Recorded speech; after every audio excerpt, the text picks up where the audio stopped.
हाय नमस्कार.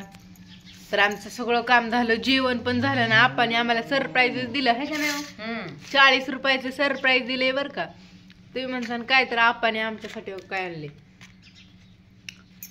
काय आहे काय? भजी पाव आणले ते बटाटा भजी, त्या संग पाव आणि मिरची एवढं आणलंय. तर आम्ही दोघे मगाशी जेवलोय, पण आता काय आणलंय एवढ्या सहकुशीने म्हणल्यावर खाऊ आहे ना. मग काय खावा लागेल.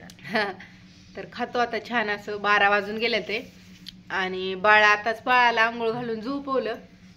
बाळ झोपायसाठी तर अगोदर आणलेलं खाल्लं नाही आम्ही, मग तसंच ठुलं. म्हणलं नंतर बाळ झोपल्या व्हिडिओ काढून खायला येईल है ना. तुम्हाला दाखवाईन की असे मस्त असे भजीपाव आणल्यात. कोणाकोणाला आवडतात करा कमेंट. आणि या मग खायला भजीपाव. हा का घेऊन जाते किती कुठं कुठं राहतात एवढ्या लांब मला जायला किती खर्च होईल? काय त्यांनी फोन नंबर दिला त्याच्यावर जायची. नाशिक नांदेड कुठं कुठं सगळीकडे राहतात ना.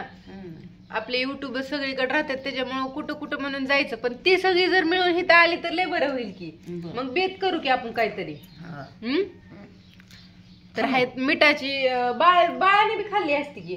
बाळ खात नाही ना अजून आपलं. मिठाचीच भजी येतं आणि पाव येतं आणि त्याच्यासोबत मिरच्या येतं. पण टेस्टी भजी येतं. असं तेल नाही त्याला, असं तेल सोडून दिलेलं आहे. घरची भजी आमच्या आईनला नाहीत आवडत है ना. का बरं? तेल असते. काय होतं, बाहेर आहे ना बनवलेलं नितळतं ना, भरपूर भजी बनवलेले असते. त्याच्यामुळे आपण घरी किती 10-12 लेतले बनवतो. जळलेलं तेल असतं त्याच्यामुळे ते तेल धरत नाही. जळलेल्या तेलात करतात काय.